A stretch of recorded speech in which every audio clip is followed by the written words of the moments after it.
কাৰ্বি যৌথ সংগঠনৰ সংবাদমেল যৌথ সংগঠনৰ দাবী ৰয় বেকাৰী ট্ৰেডিং লাইসেন্স কাৰ্বি স্বায়ত্তশাসিত পৰিষদে অনতি পলমে খাৰিজ কৰিব লাগে।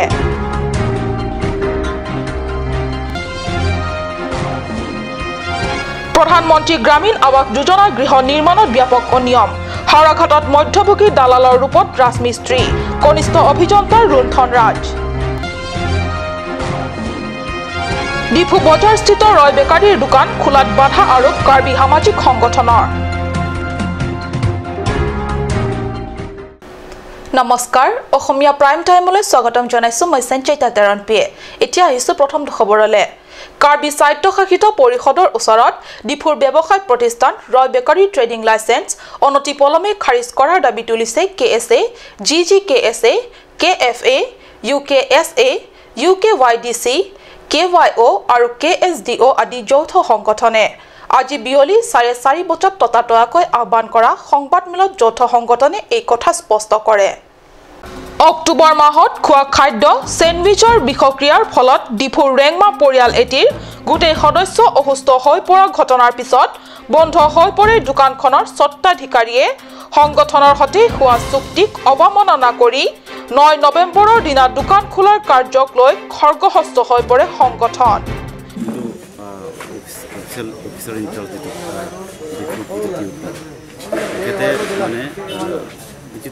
ইনহিউমেন এক্ট কৰিলে এইটো সন্দৰ্ভত আমি কণ্ডেম কৰিছোঁ আৰু আমি ডিমাণ্ড কৰিছোঁ যে গোটেইবোৰে অথৰিটিয়ে কম্পিটেণ্ট অথৰিটিয়ে ছাছপেনশ্যন দিব লাগে। আৰু 2 নম্বৰ কথাটো যে যিহেতু ৰয় বেকাৰীয়ে যিটো আমাৰ জনসাধাৰণৰ যিটো এগ্ৰিমেণ্ট যিটো কৰিছে সেইটো এগ্ৰিমেণ্টটো তেখেতসকল যিটো বাতিল কৰি পেলাই কেঞ্চেল কৰি পেলাই যিটো জবৰদস্তি তেখেতসকলে যিটো ল' এণ্ড অৰ্ডাৰৰ হেল্প লৈ পেলাই যিটো দোকানটো খুলিলে সেইটো দোকান খোলাৰ কাৰণে আমি ৰয় বেকাৰী এইটো কামৰ কাৰণে আমি হেৰি কৰিছোঁ পোষ্ট কৰিছোঁ। আৰু ৰয় বেকাৰী যিটো ট্ৰেডিং লাইসেন্স যিটো আছে কাৰ্বি অট'নমাছ কাউন্সিল অথৰিটিক সেইটো গোটেইবোৰে কেঞ্চেল কৰিবলৈ আমি আহ্বান জনাইছোঁ। আৰু যোৱাকালিৰ পৰা আজিলৈকে যিটো ডিফুৰ যিটো ইনচিডেণ্ট হৈ গ'ল সেইটো গোটেইখিনি ৰেছপনচিবলটো আমি ল' এণ্ড অৰ্ডাৰক ৰেছপনচিবল দিছোঁ। আৰু অনাগত দিনবোৰত যদি এইটো সন্দৰ্ভত যদি কোনো এটা আন্তঃ ইনচিডেণ্ট হয় এইটো ৰেছপনচিবল আমাৰ ল' এণ্ড অৰ্ডাৰে হওক, কাৰণ ল' এণ্ড অৰ্ডাৰে যোৱাকালি সেইটো ঘটনা তেখেতসকলে আৰম্ভ কৰিছে। আৰু কিমান দিনলৈকে বন্ধ হৈ থাকিব? বন্ধুটো যেতিয়ালৈকে কাৰ্বি অট'নমাছ কাউন্সিলে ৰয় বেকাৰীক ট্ৰেডিং লাইসেন্সটো কেঞ্চেল কৰি নিদিয়ে সেইটোলৈকে বন্ধ থাকিব। নতুবা কাৰ্বি অট'নমাছ কাউন্সিল অথৰিটিয়ে তেখেতলোকে ৰিটেন এচুৰেঞ্চ যদি দিব পাৰে তেতিয়ালৈকে কেইটা সংগঠনে মিলি আপোনালোকে আজি কাৰ্বি আংলঙৰ গোটেইখিনি সংগঠন মিলি পেলাই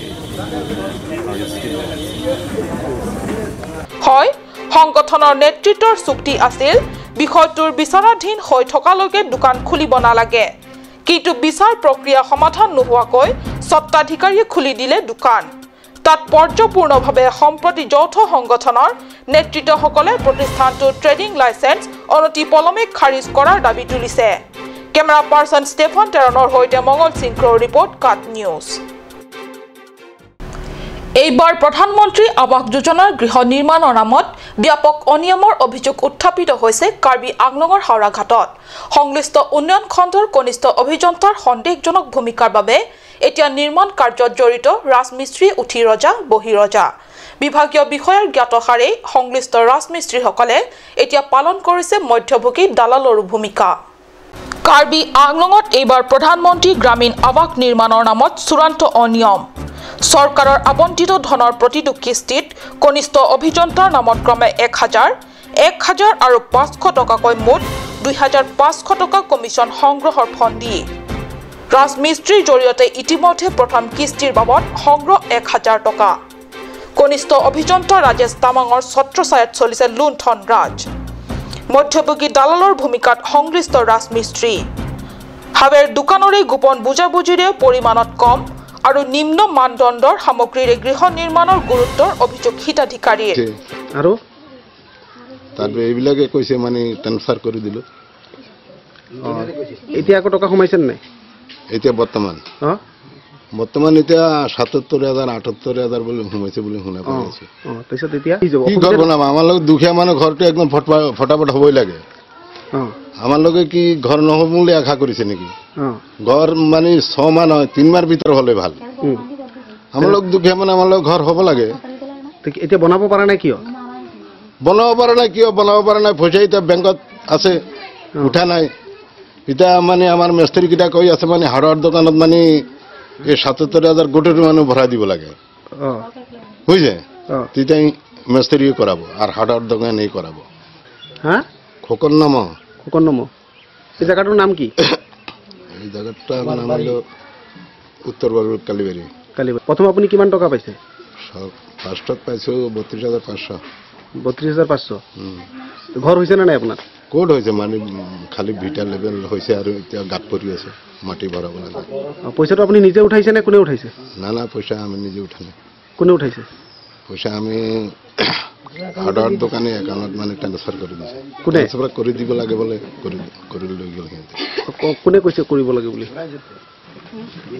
কোনে কৈছে হেৰি কৈছে মিস্ত্ৰী মিহিৰে কৈছে হয় ঠিকেই শুনিছে আপুনি কাৰ্বি আংলং জিলাৰ হাওৰাঘাট উন্নয়ন খণ্ডৰ অধীনস্থ উত্তৰ বৰবিল অঞ্চলৰ কালিবাৰী কণ্টাইবাৰী কমাৰ বস্তি আদি গাঁৱত প্ৰধানমন্ত্ৰী আৱাস যোজনাৰ গৃহ নিৰ্মাণৰ নামত ব্যাপক অনিয়ম সংঘটিত হোৱাৰ গুৰুত্বৰ অভিযোগ উত্থাপিত হৈছে এটা হিতাধিকাৰীসকলৰ নিজ বাৰীৰ মাটিত প্ৰথম কিস্তিৰ ধন ৩২,৫০০ টকাৰে নিৰ্মাণ কৰা প্ৰস্তাৱিত গৃহৰ ভেটি তথা ফাউণ্ডেশ্যন কিন্তু প্ৰথম কিস্তিৰ সমুদায় ধন হিতাধিকাৰীৰ বেংক একাউণ্টৰ পৰা দোকানৰ বেংক একাউণ্টলৈ ট্ৰান্সফাৰ কৰা হৈছে জনৈক কনিষ্ঠ অভিযন্তা আৰু ৰাজমিস্ত্ৰীৰ নিৰ্দেশত য'ৰ পৰা কনিষ্ঠ অভিযন্তাৰ নামত হাৰ্ডৱেৰ দোকানীয়ে ৰাজমিস্ত্ৰীৰ সহযোগত কাটি ৰাখে ১,০০০কৈ টকা হিতাধিকাৰীসকলৰ পৰা আগতীয়া ধন লৈ ৰাজমিস্ত্ৰীয়ে গোপন বুজাবুজি কৰি পৰিমাণত কম আৰু নিম্নমানৰ সামগ্ৰী যোগান দিয়াৰো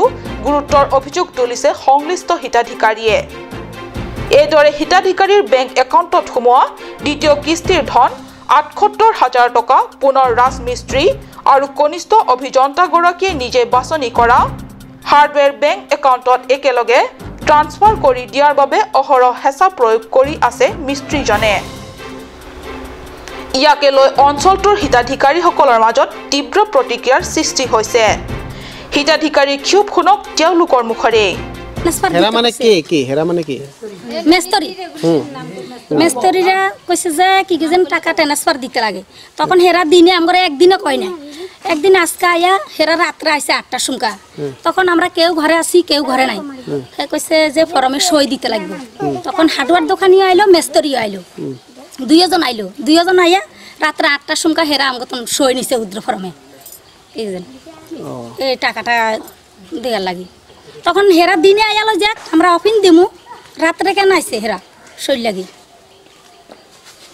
মানে এই যে আপনার যে ৩২,৫০০ টাকা হইছে আপনি হিসাবটা জানেন না নাই কই কেমনে খরচ হইছে এই যে এখানে লিখে দিছে হে আমার আর কিছু হিসাবে দিছে না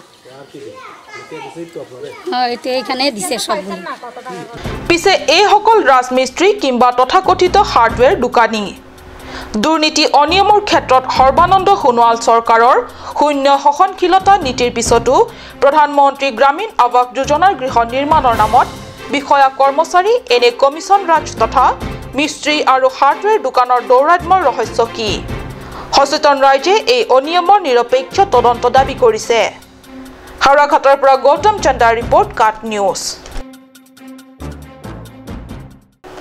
ডিফু বজাৰ স্থিত ৰয় বেকাৰীৰ দোকান শুকুৰবাৰে পুৱা খোলাৰ লগে লগে সৃষ্টি হয় এক অভাৱনীয় পৰিস্থিতি খুলিবলৈ লোৱা দোকানখন স্থানীয় সামাজিক সংগঠনৰ দ্বাৰা বাধা আৰোপ কৰা কাৰ্যক লৈ কিছু হুলস্থুলৰ সৃষ্টি হয় আৰু এই লৈ আইন শৃংখলা অটুট হোৱাৰ আশংকাত আন দোকানসমূহ বন্ধ কৰি পেলায় অৱশ্যে আৰক্ষী প্ৰশাসন মজুত থকাত বাতাবৰণ নিয়ন্ত্ৰণত থাকে যোৱা 12 অক্টোবৰৰ নিশা ডিফু চহৰৰে এটা পৰিয়ালত চেণ্ডউইচ খাই হোৱা বিক্ৰিয়াৰ ফলত পৰিয়ালটিৰ সমস্ত সদস্য অসুস্থ হৈ চিকিৎসালয়ত চিকিৎসাধীন হ'বলগীয়া হোৱা ঘটনাক লৈ ৰয় বেকাৰী দোকানখন বন্ধ কৰি ৰাখিবলগীয়া হয় আৰু কেইবাটাও ছাত্ৰ সংগঠনে দোকানখনৰ ট্ৰেডিং লাইসেন্স খাৰিজ কৰাৰ বাবে দাবী জনাই পৰিষদক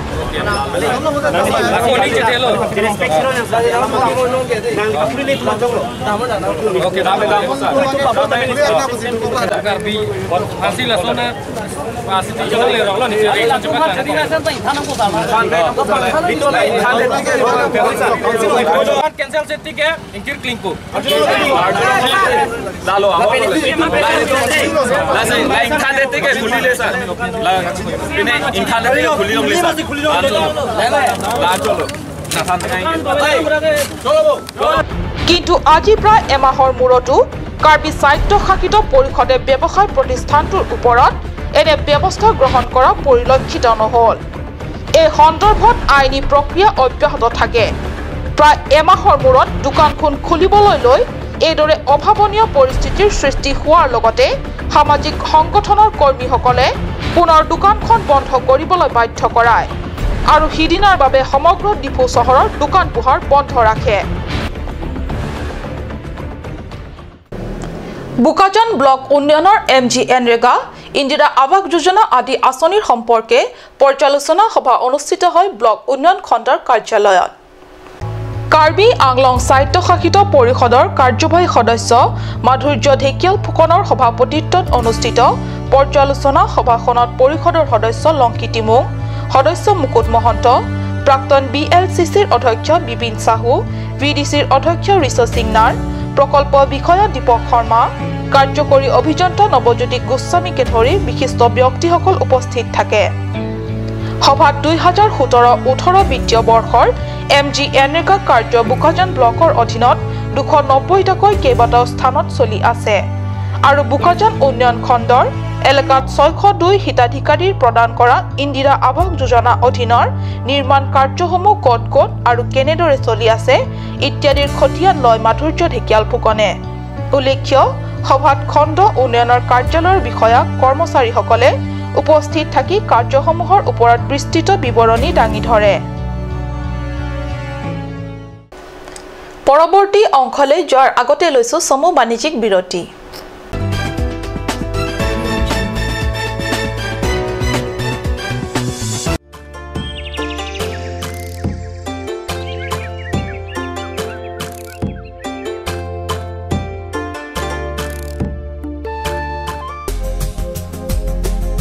Aturkimi outlet opposite LDRB Difu Karbi Anglong Assam 10% off in every kitchen and dining items like Hawkins, Flux, Milton, Treo, Shreya Iron, etc. 10% off in makeup and cosmetic products.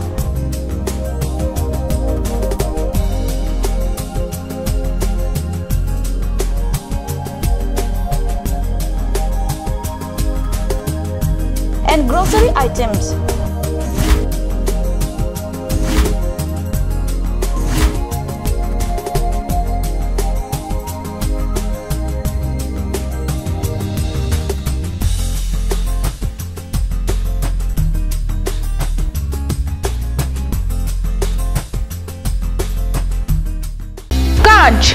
Assam Hill Small Industries Development Corporation Limitedৰ পৰা ঘৰত নিত্য প্ৰয়োজনীয় সামগ্ৰীসমূহ আপোনালোকৰ বাবে সাজু কৰা হৈছে নিত্য প্ৰয়োজনীয় বিবিধ ৰস ফলৰ ৰস বজাৰৰ দোকানে পাব বিশুদ্ধ খোৱা পানী আমৰ ৰস কমলাৰ ৰস সৰিয়হৰ তেল হালধিৰ গুড়ি আমলখিৰ আচাৰ চিত্ৰনলা গাজ টেঙা ইত্যাদি অধিক মাত্ৰাত দোকানত পাব Revealing Beauty Parlor offers you the latest discounts for this festive season.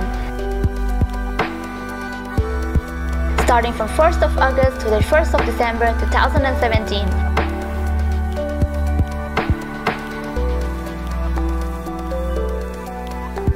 You will get permanent L'Oreal hair straightening and hair smoothing at ₹2,500 to ₹3,500 for any length.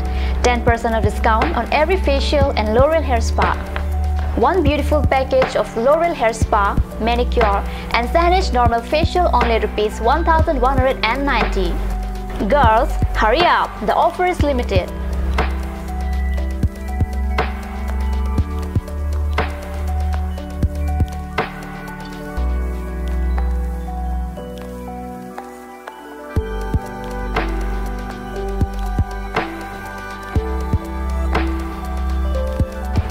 Boro Revealing Beauty Parlor RH Complex near IDBI Bank.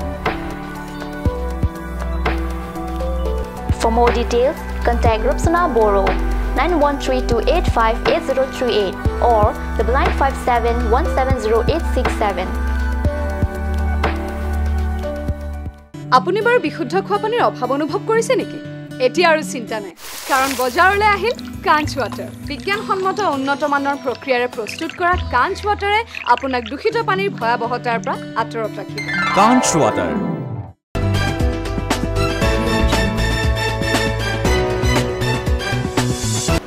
বিৰতিৰ পিছত পুনৰ স্বাগতম জনাইছো বাতৰি মজিয়ালে। এতিয়া আগবাঢ়িছো পৰৱৰ্তী অংশলে। হাওৰাঘাট পৰিষদীয় সমষ্টিৰ অন্তৰ্গত জামুগুৰি মুণ্ডা গাঁৱত ইণ্ডিয়ান ৰেড ক্ৰছ ছচাইটিৰ কাৰ্বি আংলং শাখাই অনুষ্ঠিত কৰিলে এদিনীয়া চিকিৎসা সেৱাৰ শিবিৰ।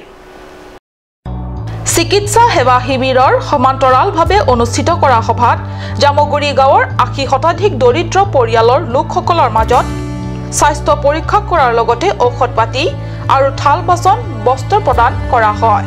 কি বস্তু সেই ৰেড ক্ৰছটো আপোনালোকে সেইটোহে বুজিব লাগিব যে চান্সত আপোনালোকে এইখিনি ভূমিকম্প হৈ গ'ল বা বানপানীটো আমাৰ জেগাটো আছে, সেই বানপানীৰ সময়ত আপোনালোকে ৰিপৰ্টটো দিব লাগিব ৰেড ক্ৰছত। ৰেড ক্ৰছৰ ৰিপৰ্ট দিলে আপোনালোকে ধৰক ৰিলিফ হ'ব। ৰিলিফ কেম্পত আপোনালোকে বস্তু ইউটেনচিল ছেট, ব্লেংকেট, আঁঠুৱা আৰু টাৰ্পলিন তেনেকুৱা বিভিন্ন ধৰণৰ বস্তু আহে। সেই বস্তুটো আপোনালোকে যেতিয়া প্ৰথম সাৰ্ভে কৰিব, সাৰ্ভে কৰাৰ পিছত আপোনালোকে গোটেই ৰিপৰ্ট দিব লাগিব, ক'ত ক'ত কি বেয়া হৈছে, ঘৰ কিমান বেয়া হৈছে, খেতিৰ বাতি কিমান বেয়া হ'ল, সেইখিনি আপোনালোকে ৰিপৰ্টটো ডিটেইলছকে ৰেড ক্ৰছ ছচাইটিৰ লগত জমা দিলে হ'ল, বা আপোনালোকে জমা দিব নোৱাৰিলে ইহঁতৰ কথাটো ফোন দি বা কিবা এটা যদি লগ পালে জনাই দিলে হৈ গ'ল। সভাত ৰেড ক্ৰছ ছচাইটিৰ সভাপতি সম্পাদককে ধৰি আন আন সদস্য বিষয়াসকলৰ লগতে হাওৰাঘাট পৰিষদীয় সমষ্টিৰ VDCৰ অধ্যক্ষ যিচু কেম্প্ৰাই আৰু সদস্য কৰ্মী মিলাৰাম বড়ো প্ৰমুখ্যে বিশিষ্ট ব্যক্তিসকল উপস্থিত থাকে। ৰবিন বেৰ ৰিপৰ্ট, কাট নিউজ। সাংস্কৃতিক ক্ষেত্ৰত তাৰালাংছত হ'বলগীয়া আগন্তুক ৪৪ সংখ্যক কাৰ্বি যুৱ মহোৎসৱৰ উপলক্ষে আলোচনা বিলোচনাৰ বাবে সভা আহ্বান কৰিছে কাৰ্বি কালচাৰেল ছচাইটিৰ সাধাৰণ সম্পাদক বিদ্যা সিং ৰংপিয়ে। সভাখনত অভ্যৰ্থনা সমিতি গঠনৰ উদ্দেশ্যে অনুষ্ঠিত হ'ব। তদুপলক্ষে তাৰালাংছৰ কেন্দ্ৰীয় ১২ নৱেম্বৰৰ পুৱা ১০ বজাত অনুষ্ঠিত হ'বলগীয়া সভাত যোগদান কৰি প্ৰয়োজনীয় দিহা পৰামৰ্শ আগবঢ়াবৰ বাবে কাৰ্বি কালচাৰেল ছচাইটিৰ সম্পাদকগৰাকীয়ে সমূহ সাংস্কৃতিক প্ৰেমী তথা সাংস্কৃতিক কৰ্মীসকলক সভাত উপস্থিত হ'বৰ বাবে আহ্বান জনাইছে।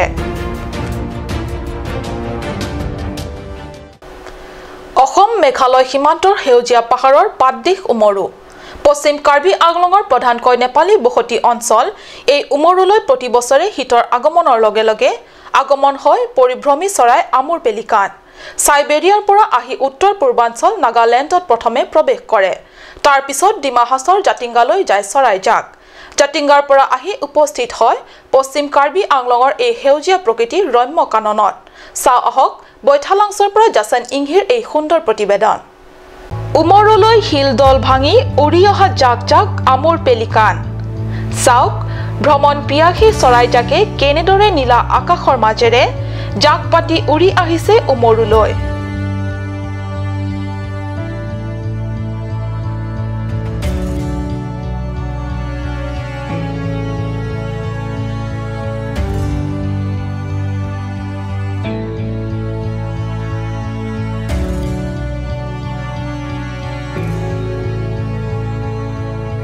উমৰু নিবাসীৰ ভাষ্যমতে চৰাইজাক পুৱাৰ পৰা দিনৰ দিনটো বিভিন্ন স্থানত উৰি ফুৰে আৰু ৰাতি হলে গাঁও কেইখনত থকা ওখ গছজোপা সমূহলৈ ঘূৰি আহে।